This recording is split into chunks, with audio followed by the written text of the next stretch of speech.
A record-breaking snowfall left behind the last icy commute of 2020. We're tracking road conditions right now in the Spokane and Coeur d'Alene area.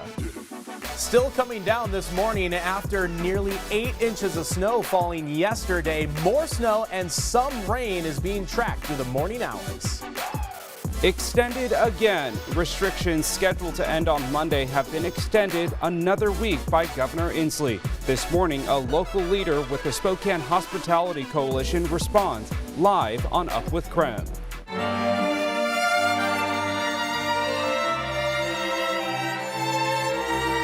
The show must go on. The Spokane Symphony is keeping their New Year's Eve tradition alive. This morning, the executive director joins us live to talk about how you can get a front row seat to the show. Up with KREM starts right now with Jen York, Joshua Robinson, Jeremy Legoo, and Dana Marie McNichol. Well, hey there, good morning and welcome to Up with KREM and Happy New Year's Eve. We finally made it to the end of 2020. It has been a difficult year for some, and many are looking ahead to the new year. But this morning, we're asking you, what's the one thing? Tell us something good that happened to you in 2020. You can text us 509-448-2000. Here's some of the responses we received. So a lot of people saying that there was some great things. The Ducks winning the Pac-12. Someone saying they graduated college virtually, of course. Someone said their family stayed well from COVID. So there was a lot of good in 2020, despite it also being a difficult year. And someone also texted us a really cute picture of a baby. So I don't know what the story is behind that story, but we're glad that it was something good that happened to you. So we do want to share that positivity. Thomas, share with us something positive that happened to you this year. Yeah, and in fact, it just happened last week. It was just a small thing, but one of my really good friends who lives in Missouri sent me a Christmas gift, and I wasn't expecting it at all. I got it in the mail, and it was just really incredible. And yet, at the same time, I did the same thing to a friend who lives in New York, and I got to see him open that on Twitch, and he was just in complete shock. So it's just those small little moments and surprises that were really incredible. Absolutely. And I know everyone has a lot of books on their bookshelf sometimes and they never get read, but I actually made an effort this year to try and read a little more. So there was some good, learned some new things, which is always good. So in the meantime, I want to learn more about today's weather. Thomas, so tell us, what can we expect as we head out the door? I can handle that, no problem, Tim. I know the snow started first thing in the morning yesterday, and this is the end of that very same weather system. But now it's still snowing in Coeur d'Alene and some of our northern areas, but now it has transitioned into rain in the Spokane area. So it's making things very messy, to say the least, across the region here. So it looks like downtown Spokane, I can certainly tell you that in our South Hills studios, it is all rain. And while the main roads are faring much better this morning, the side streets are still an absolute mess because now it's a very smooth snow since that the snow has transitioned to rain in some areas. But where it's still snowing, we're still seeing the advisories and warnings attached to that through about 7 or 10 o'clock this morning, depending on where you are. Okay, this is the picture that I promised to show you, the snow-covered area in Suncrest. Look at that, an absolute beautiful winter wonderland. Erin telling us that she got 14 inches of snow from yesterday's storm.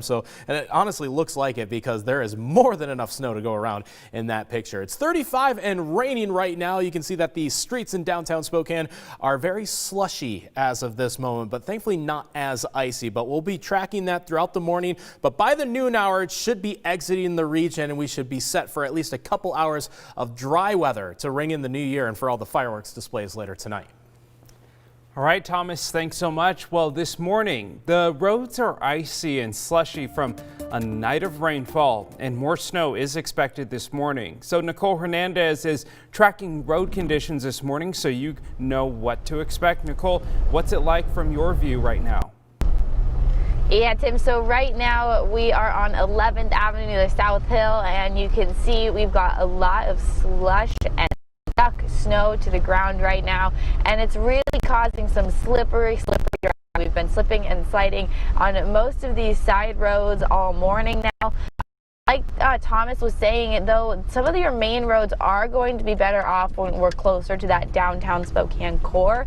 But as even going up north more, Division gets really slick, really slushy as well. One of the biggest problems that our photographer Nate here that's driving has been saying is getting stuck in some of those grooves and trying to get out of those grooves.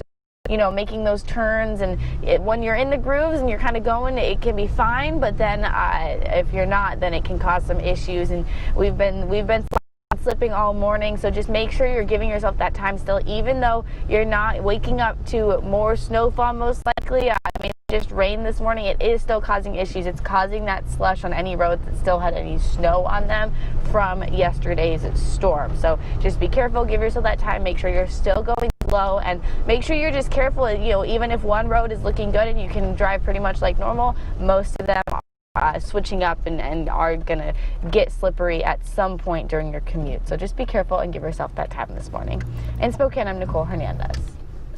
Nicole, thank you. Well, here's a live look at Snoqualmie Pass this morning. According to WashDOT, it's snowing pretty hard there, and there is snow and ice on the roadway. Traction tires are required right now for larger vehicles.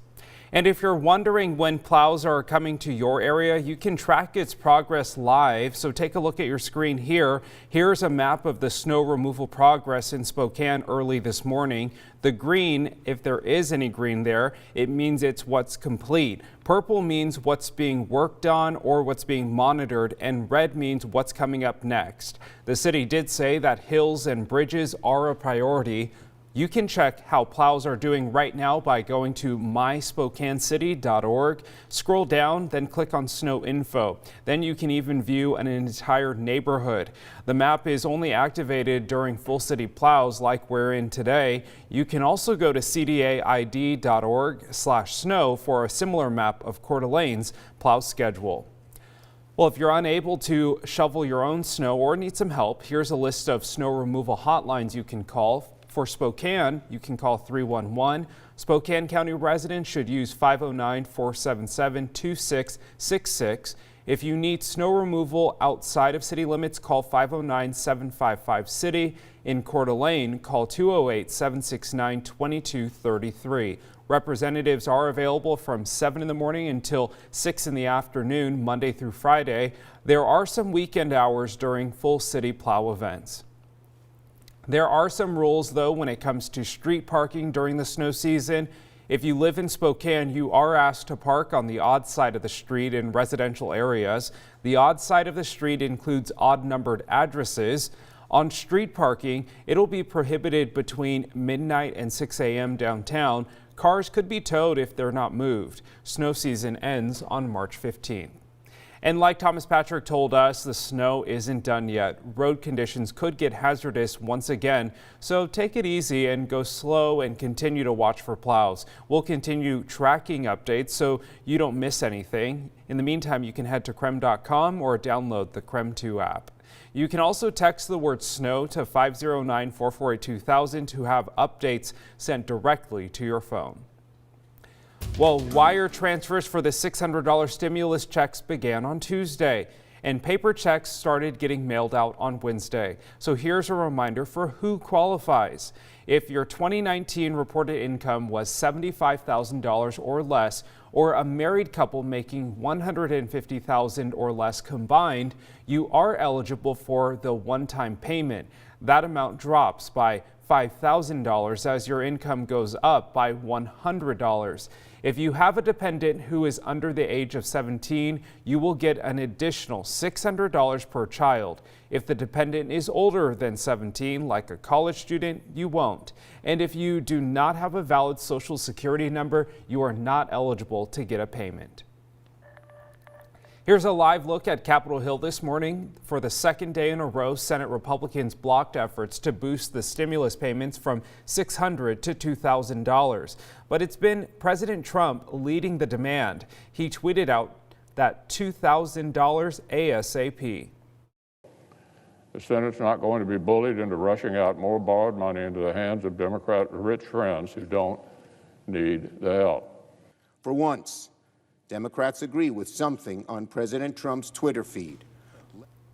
Senate Majority Leader Senate Majority Leader Mitch McConnell has linked the stimulus increase with two unrelated items that President Trump also wants passed: an election security measure and stripping a social media liability shield. The Senate has until Friday at midnight to get the measure passed. On Sunday, a new Congress will be sworn in. With the Senate still in session, it seems like there are constantly new updates. So if you would like the latest news on stimulus payments, Washington's relief payments, or information on unemployment, you can text the word money to 509-448-2000 and we'll send it your way. Well, Governor Jay Inslee extended coronavirus restrictions through January 11th. Tough news for small businesses. After the break, Mark Starr from the Spokane Hospitality Coalition is joining us to talk about how this will continue to impact Spokane's economy.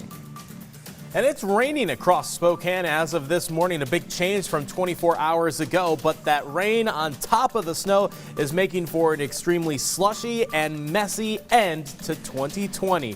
More on your forecast and what you can expect for the first weekend of 2021 is coming up.